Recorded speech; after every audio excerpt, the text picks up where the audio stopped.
Hola, hola mis hermanos, mis hermanas, mis amigos, tengan todos muy buenos días. Vamos a disponer nuestro corazón para recibir el consejo y la dirección del Señor a través de la exposición de su palabra. Estamos estudiando el Sermón de la Montaña y en estas semanas estamos viendo las bienaventuranzas de Jesús, con las que él empieza su discurso. Así que a manera de repaso rápidamente tenemos: bienaventurados los pobres en espíritu, porque de ellos es el reino de los cielos. Bienaventurados los que lloran, porque ellos serán consolados. Bienaventurados los mansos, porque ellos recibirán la tierra por heredad. Bienaventurados los que tienen hambre y sed de justicia, porque ellos serán saciados. Bienaventurados los misericordiosos, porque ellos alcanzarán misericordia. Bienaventurados los de limpio corazón, porque ellos verán a Dios. Bienaventurados los pacificadores, porque ellos serán llamados hijos de Dios. Y hoy vamos a ver la siguiente bienaventuranza que está registrada en el Evangelio según Mateo capítulo 5 versículo 10, que dice: bienaventurados los que padecen persecución por causa de la justicia, porque de ellos es el reino de los cielos.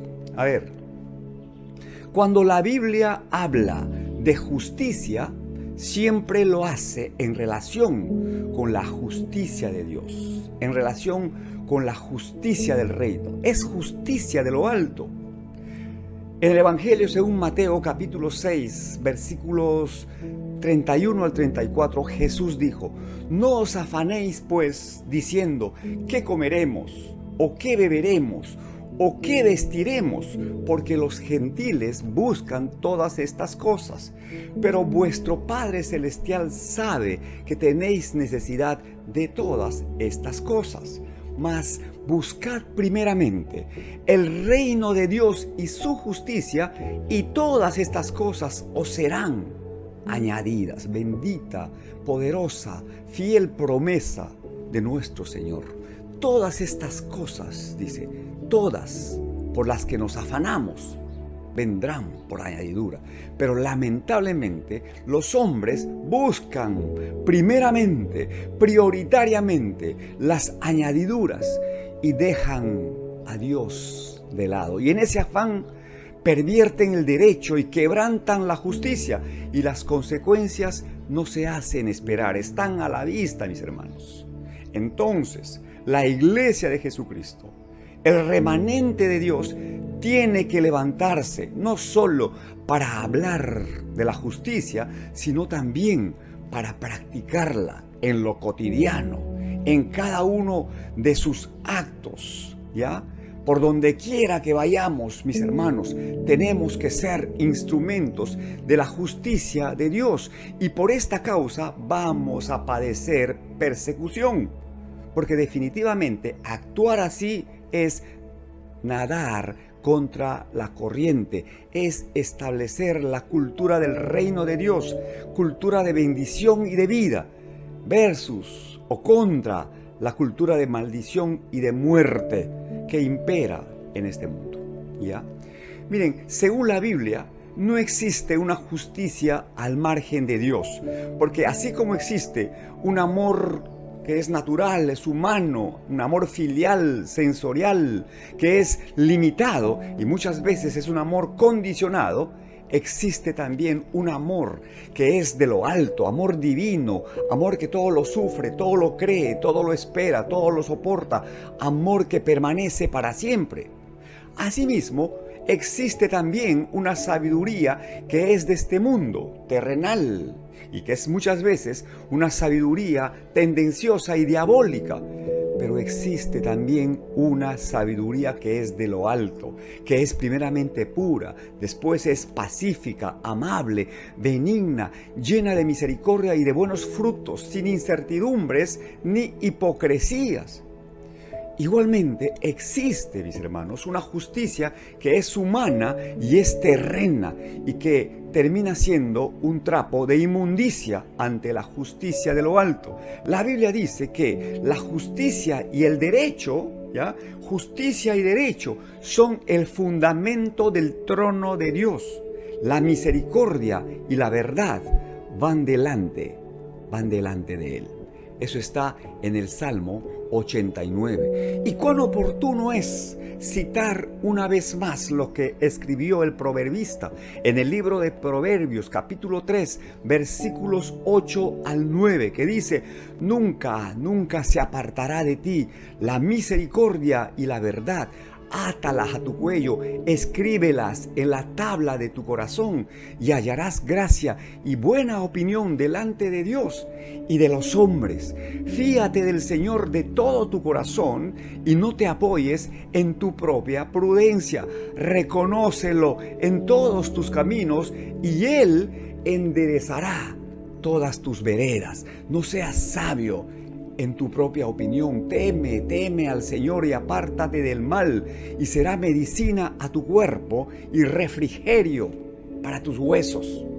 Hermano, hermana, practicar este pasaje puede marcar tu vida de manera radical, decisiva.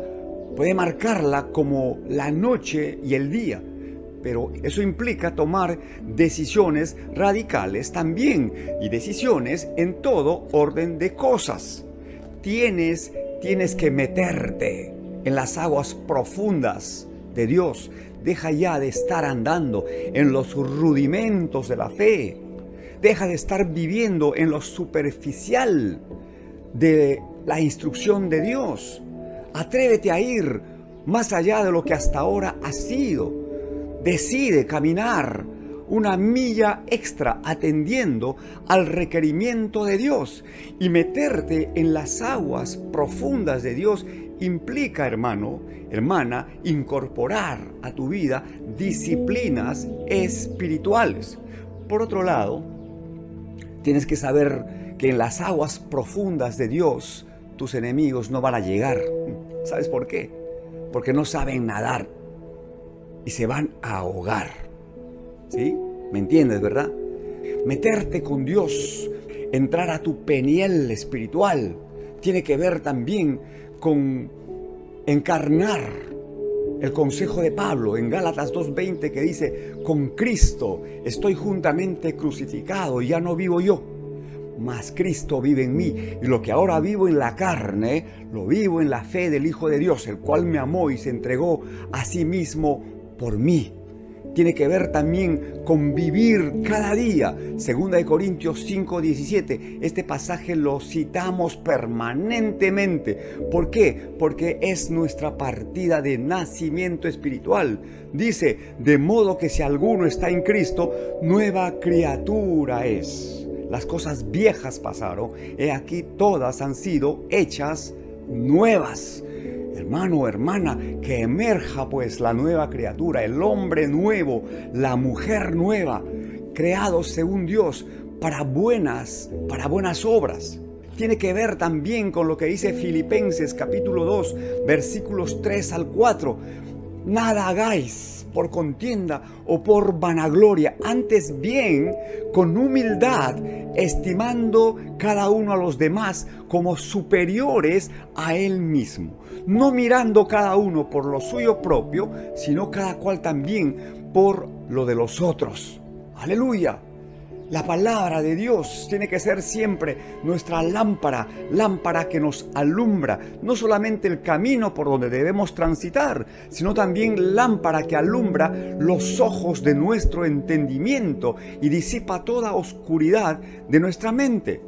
La Biblia es clara, dice: haced todo sin murmuraciones ni contiendas, para que seáis irreprensibles y sencillos, hijos de Dios, sin mancha, en medio de una generación maligna y perversa, en medio de la cual resplandecéis como luminares en el mundo. En fin, vivir a la manera de Dios, mis hermanos, prefiriendo el camino de Dios en obediencia a la voluntad de Dios tiene que ver con la práctica genuina de tu cristianismo, ¿ya? Tu cristianismo a la manera de Dios, cristianismo según Cristo. Para no se diga que es fácil, porque no lo es. Cualquier creyente que ya tiene algunos años en el Señor y que tomó su decisión radical de transitar por el camino estrecho que conduce a la vida eterna, puede dar testimonio, puede dar fe de que no es fácil, pero es lo mejor. Demanda de nosotros nuestro mayor esfuerzo, entrega, sacrificio, consagración de vida. En fin, repito, no es fácil, pero es posible. Es posible, hermanos, viviendo un día a la vez, como siempre les digo. Cada día debe ser vivido a plenitud, con intensidad, pero para eso tienes que olvidarte del pasado, tienes que dejar atrás tus tristezas, tus depresiones, tus frustraciones por causa de tus errores o por cualquier otra causa que hace que vivas atrapado en el pasado. Pero vivir un día a la vez implica también dejar el mañana, dejar el futuro en las manos de Dios, que es lo más seguro que tú puedes tener en esta vida. Enfócate a vivir el hoy, el presente. Destapa tu salero y esparce tu sal hoy, ¿ya? Enciende tu lámpara, enciende tu luz, sácala debajo de la mesa y ponla arriba, que todos vean, que todos sepan, que todos puedan evidenciar que en efecto y de hecho y en verdad tú eres un hombre de Dios, una mujer de Dios, tú eres un siervo, una sierva del Señor. Y por esta causa probablemente no vas a encontrar aceptación en la gran mayoría, porque el mundo está muerto en sus delitos y en sus pecados, y siempre van a ser una fuerza de contención. ¿Por qué? Porque están acostumbrados y les agrada vivir atropellando el derecho de los demás, ¿verdad? Mintiendo, siendo injustos con tal de lograr sus intereses y saciar sus apetitos personales. Así es el mundo, así es la gente en el mundo. Entonces, por causa de nuestro testimonio, repito, y por levantar nuestra voz para predicar las buenas nuevas, que en Jesús hay salvación, hay perdón de pecados, hay vida plena, abundante y eterna, la gente no lo puede soportar, porque por otro lado, ¿sí?, ellos están bien agazapados y están bien atornillados en su religión. Y sienten que cuando alguien les habla de Dios, están inmiscuyéndose en sus asuntos religiosos y su celo religioso les consumen y son capaces de cometer cualquier tropelía en nombre de Dios. Por eso el Señor nos dice en esta mañana, en este día: bienaventurados los que padecen persecución por causa de la justicia, porque de ellos es el reino de los cielos. Jesús declara aquí bienaventurados a los hombres y a las mujeres que por causa del ejercicio de su fe cristiana, por causa de su seguimiento a Jesús, son oprimidos, son maltratados, son perseguidos. Muchas veces esta persecución produce confusión en la mente y en el corazón de algunos cristianos. Nos olvidamos que vivimos en un mundo al revés, un mundo caído, un mundo vendido al pecado. Y el pecado es enemistad con Dios. Por eso Jesús, cuando hizo su oración por sus discípulos, en el Evangelio de Juan capítulo 17, Jesús dijo: Padre, yo no te pido que los saques de este mundo. Lo que te pido es que los guardes del mal. En el mundo ustedes van a tener aflicción, dijo Jesús, pero confíen. Yo he vencido al mundo. Y Dios es nuestro amparo, hermanos. Es nuestra fortaleza, es nuestro pronto auxilio en medio de las pruebas.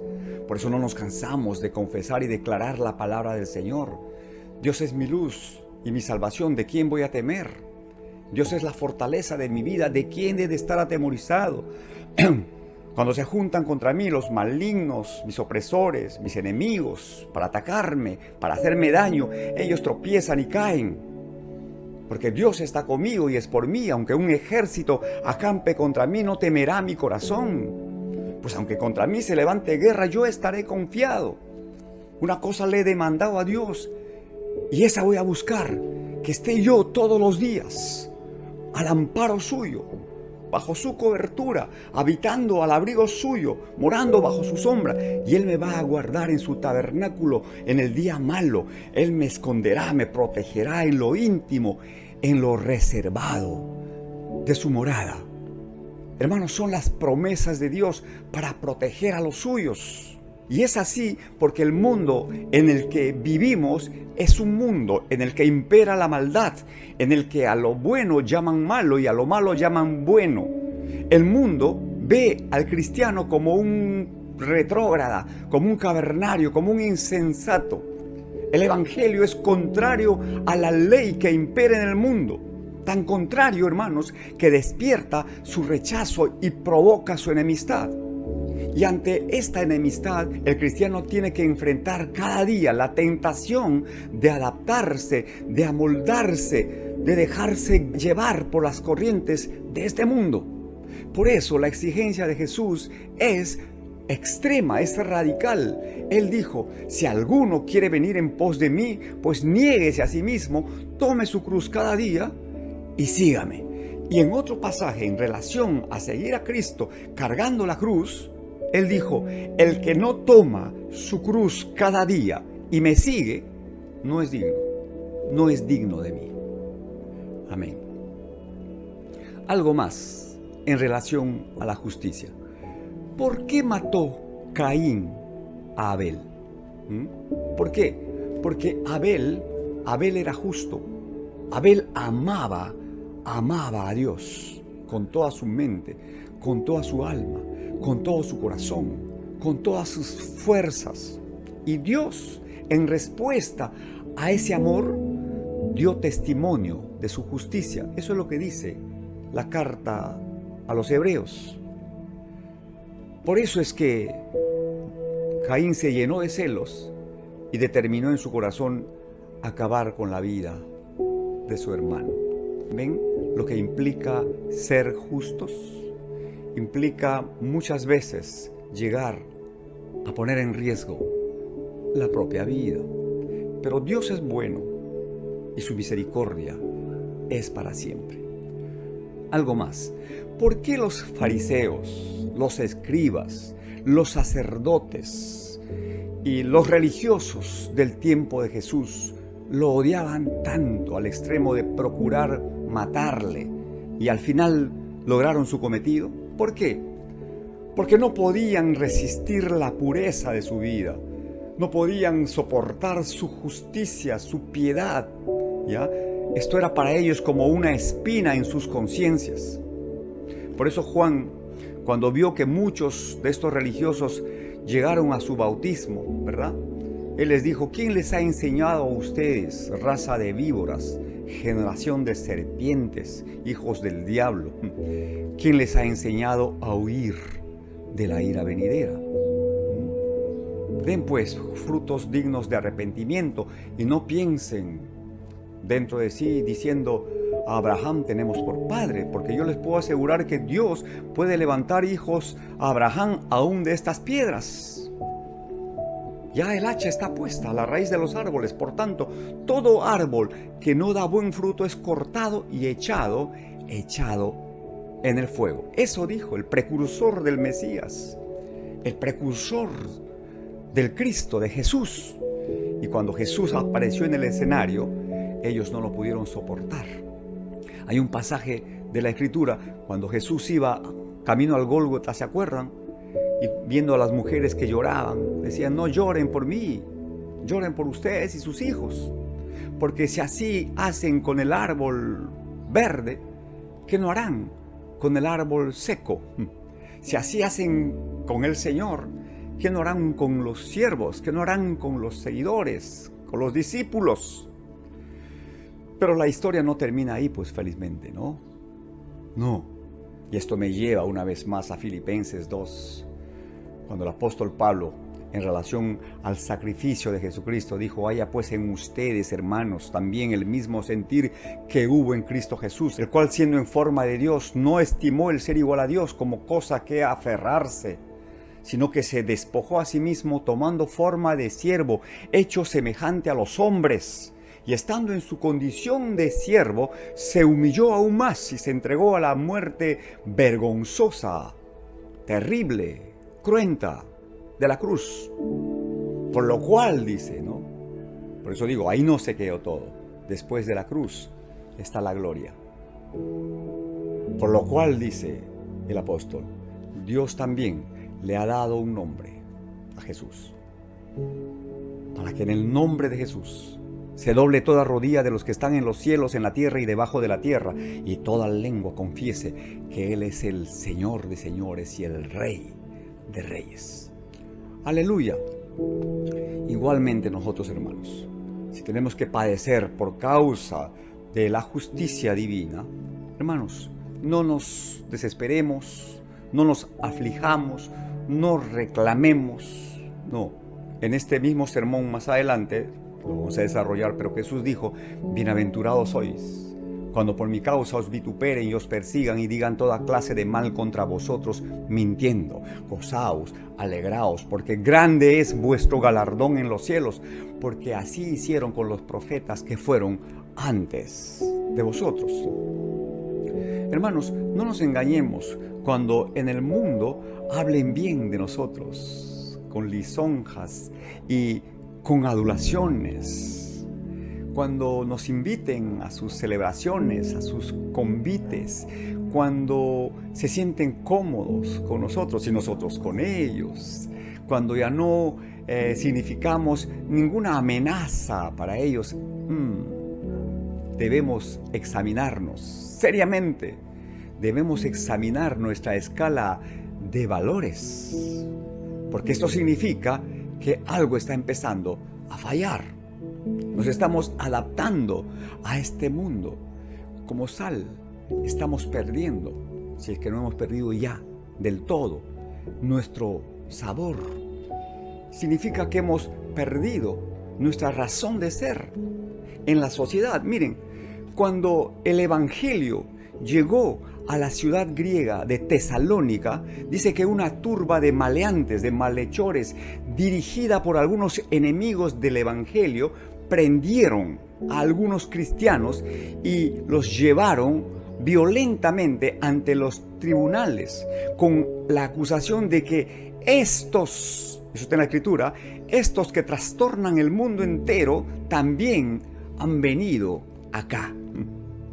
Jesús dijo: yo soy la luz del mundo. El que me sigue no andará en tinieblas, sino que tendrá la luz de la vida. Entonces, donde está un creyente, donde llega un creyente, se alumbra todo, se hace la luz, a menos que seas pues de la secreta, ¿no? A menos que seas un agente encubierto. Pero no existe tal cosa pues en el reino de los cielos. Nosotros tenemos que ser cartas abiertas, leídas ante el mundo. No te avergüences de dar testimonio de que eres un hijo, eres una hija de Dios. Amén. Quiero terminar esta reflexión diciéndoles lo siguiente. Estamos hablando de bienaventurados los que padecen persecución por causa de la justicia.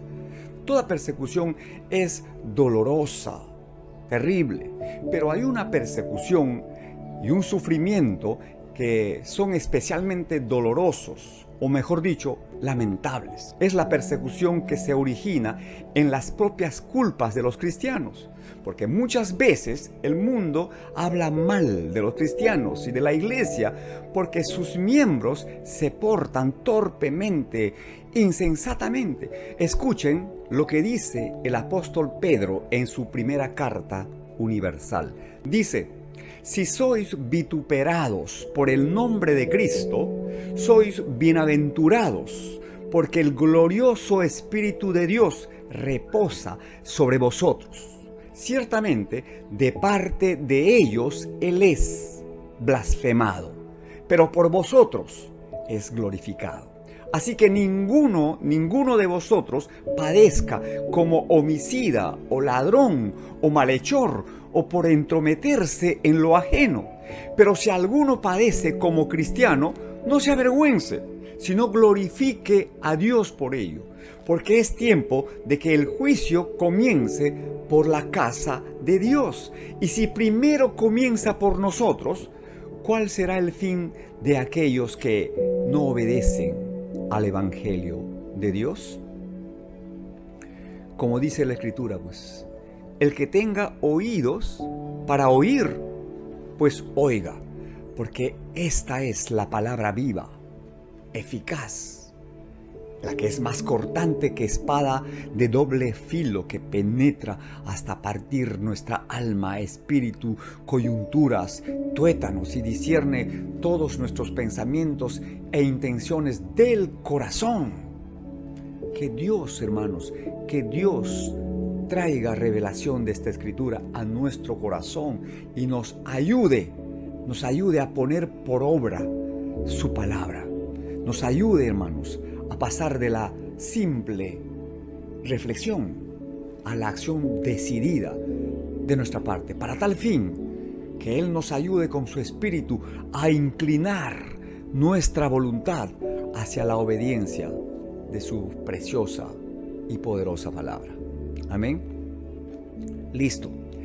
Nos volveremos a encontrar, hermanos, la próxima semana, si el Señor así lo permite, ¿ya? Mientras tanto, mis hermanos, den testimonio de su fe, no se avergüencen del Evangelio, porque es poder de Dios para salvación a todo aquel que cree. Sé portador de buenas nuevas, no cedas a las presiones de este mundo, como dice la Escritura, que se conviertan ellos a ti, pero tú no te conviertas. Amén. Gloria a Dios. Que estén bien. Adiós.